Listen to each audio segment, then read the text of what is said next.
What up, everyone? Brothers Grin here. Yo. Got an episode for you today. Nothing in particular. I just want to talk about a little bit about working at the bar in my 20s and stuff, and some maybe a couple funny things and situations just throughout it. Nothing too deep, but the first thing that comes to mind back when I was working at the bars, the owner owned one, two, three, four separate bars in this little cluster on the corner of the block on Second Street in downtown Chico, and then he owned what was it, the banquet hall above the nightclub and everything like that. The Brickworks, or now the Beach and stuff, which Oh is a yeah, lot it of used to be the fun. brick, in, like the So '90s and the stuff. Yeah. my first story, I'll tell you about the night I got attacked by a woman when I was bouncing. It's Oh. always yeah, right. Good It's attacked or always bad attacked? no, I got she. Oh, bro, it was all bad. So slow ass night. I was working the back patio of Panama's. Um, I forget who was bartending, but it wasn't super busy. It wasn't anything crazy, and I think if I'm remembering correctly, because mind you, this it's been like 20 years. I think I was bringing dishes up to the front, clean ones, dirty ones, helping out, just going back and forth. I might have been doing both the front bar and the back bar, but there was a girl there with two guys, and they were pretty tossed. They were pretty tossed. And you remember, Alex, like you walk into Panama's like a shoebox, and in the back Yeah. left Back corner is patio. the hallway to take you Yeah. to the back patio. So they're in that hallway, and I forget what the exchange was, man. Like there were so many. I got into so many, as a bouncer, you're dealing with so much over what, 7.5, 8 years, like to It's a remember long exactly time. is hard. Yeah. But they're standing there in the hallway. Something happened, and the dudes are standing there, and the girl's acting out of pocket, and I'm like, you need to chill out. You need to chill out, Man, or I'm getting gonna have to loud. kick you out. The dudes just, they weren't saying nothing to me. They were just watching me while I was talking to her, and the conversation escalated. And I think what happened was is I was like, okay, then you need to leave. And yeah, back when I was, I think, 24, 25, I weighed like maybe 170. And I was a bouncer, man. I just tall, 6'4", 170, hella skinny. I'm like 215 right now. Um, but I wasn't a threat in the sense of like visually, like some dudes you size up and stuff. I wasn't that guy. People half the time people would be like, are you even old enough to take my ID? And I'm like, dude, I'm like 6 years older than you. Like, I was very youthful looking in my 20s. So this girl, I think she was about maybe 5'6", 5'7". So she wasn't small, but she wasn't big. And she was a Latina girl. She's hammered. I don't know how hammered she was, but she goes to slap me and rakes her nails across my face. And I was like, oh shit. And then she keeps hitting me and hitting me. And I'm looking at the dudes. I'm like, you got to get your girl. They did nothing. And as a bouncer, I was like, like I'm not going to do anything to this girl that I would have to do to a dude necessarily. So I just grab her shoulders, and she is scratching me and hitting me and Oh. scratching me. And all I all I could do, bro, is just shake the crap out of her, bro. just hands on the shoulders, like a fatherly, like, it would be What like is a wrong kiss on with the you? forehead, or like some words of wisdom, like "Come here, son," or "Come here, daughter." Grabbed her on her shoulders, and I just shook the crap out of her. And then I started manhandling her left and right. You know how long that corridor was, right? Yeah. Yeah. Like, you know how long that corridor was. And by this time, I think somebody else came in, another bouncer. I think the bartender on the back saw and got another bouncer involved. And so they're taking care of the dudes. In the hallway in Panama's, it goes hallway all the way down, and then from the back patio, and then a door to the left to go back into actual Panama's. But right there at the end of that hallway is an emergency exit door that just shoots straight out to the street. And I took her through there, and I brought her out the exit on the street, and I let her go. And she was cussing at me and all this crazy stuff. And then somebody brought the dudes out through the front, and then the dudes tried to fight me. The dudes were like trying to get in my face with the other bouncer, and then we were like, nah, bro, nah. And some cops showed up. I think they were just on the street, and they were asking me what was happening. I was like, I work here. I'm the bouncer. We all work here. There's a few of us outside at this time. They were across the street in front of Pizza Face on Oh yeah. Second. That Been was there. right across. Yeah, yeah, right. That place, too much pizza every night. They were standing in front, and I was like, "Yeah, look at my face, look at my neck, all this and that, scratches, and it was all red and shit from her slapping me." And the cops walked over and they started talking to him, and then all just like clockwork, started seeing him, put him in cuffs. And the cop came back. He's like, "Yeah, we're taking them all to jail. This, and that. Like they're going to the drunk tank for the night." The story pops out in my mind because one, I was trying to think of something for today's video and everything, but just dealing with a girl, anyone out there watching this video, let us know in the comments. If you're a dude and respectfully enough, you don't put your hands on women. Yeah.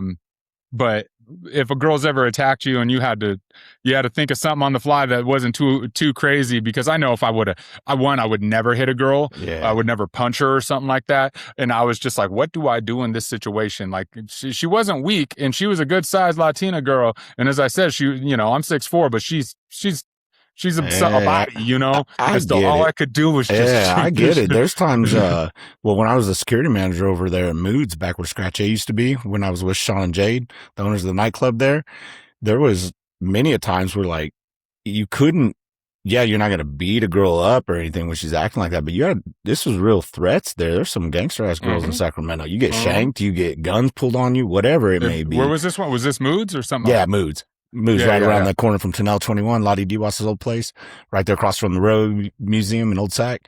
But remember I bounced there for like a week? Yeah. It was wild there, man. You'd run into stuff. Usually if a girl's acting up like that, I just not grab her up, but I'm like, you got to go. And their whole group goes. Like, I wouldn't just say she goes and the guys can stay. No, the dudes were going. I wasn't trying to single her out or nothing. Like they were all gone. Yeah, but she went all crazy on you in the gig. I had a girl one time, I had a brand new pair of white DCs on. And I'm like, mind you, this is like 2004. And I'm like, my white DCs, they dope, and khaki shorts, the usual black polo for bounce and whatnot. Yeah. And I won't forget it. But she was hecka drunk and she kept on sitting up in the windowsill. And I'm like, you can't, because you could fall back out onto the concrete patio. And people drinking, somebody bump them, whatever. And I'm like, miss, you got to get down from there. I told her multiple times, miss, you got to get down from there.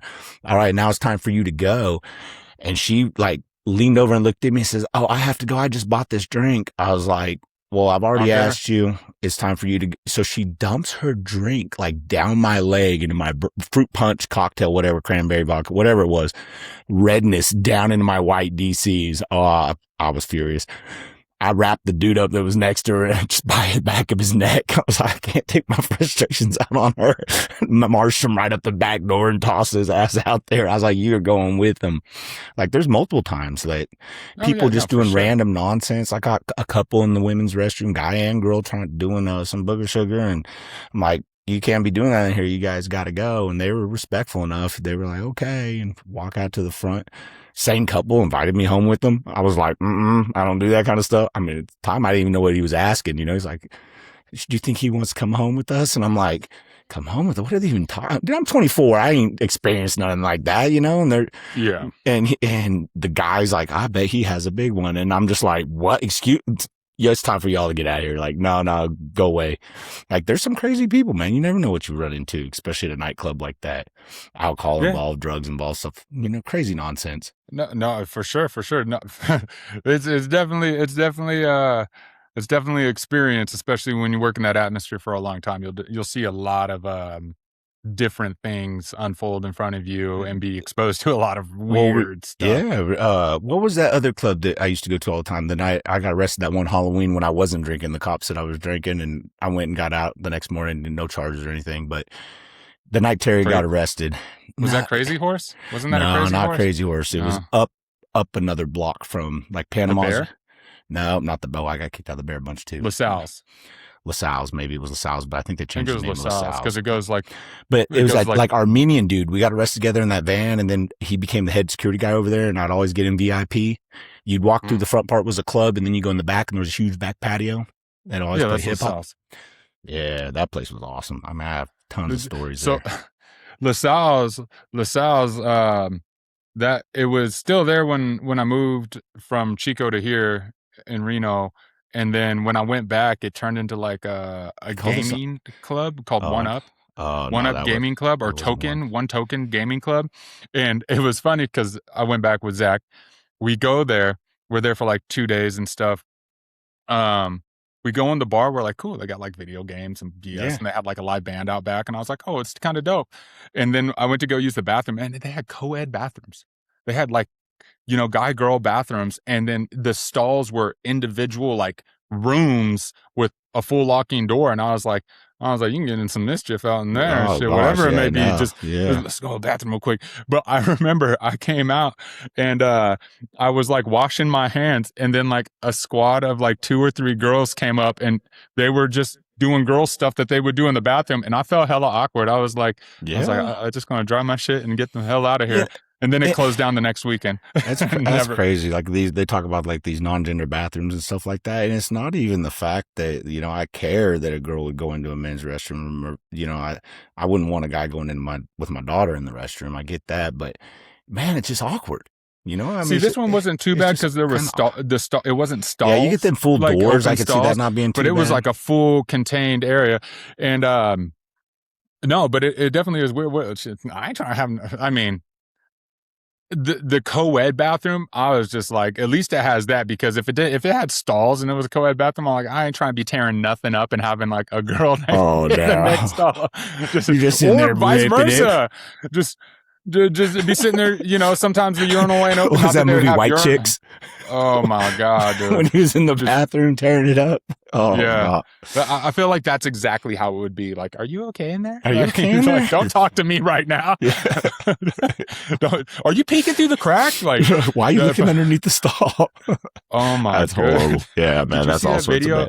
Did you see that video of that dude who was on the toilet and stuff, and the kid crawls under the stall talking to him and everything, and like stands up? No. And like the kid stands up in the bathroom, and he's like talking to the guy, and the guy's on the toilet. He's like, okay, like you don't see the dude's face, you just see him. He's just videoing the kid. And then the kid unlocks the door and then goes to leave. And he said, you should lock this. He's like, it was locked. And I was like, that's hella funny. Just an awkward moment. You're like, what do you do at that point? Like, all right, little guy, go back to your parents. I think that's all you would do, because if you rolled out and the kid, I was in the stall with that man. Like, what? Like, he's like, nah, bro, he crawled under. Like, I got like, and just all sorts of crazy nonsense. We'll share some sack stories. I got some good sack stories from the clubs too. So those will be fun. Yeah. A little random time for you guys on this video. Leave comments, anything that you relate to on these. So all our Chico folks, comment with some of your stories that you want to talk about, because I know you guys have been on escapades with us. Yeah, if you want to hear about anything or us to elaborate on anything that you've heard us talk about, please let us know as well. Yeah. So till next time, the Brothers Grimm. Till next time.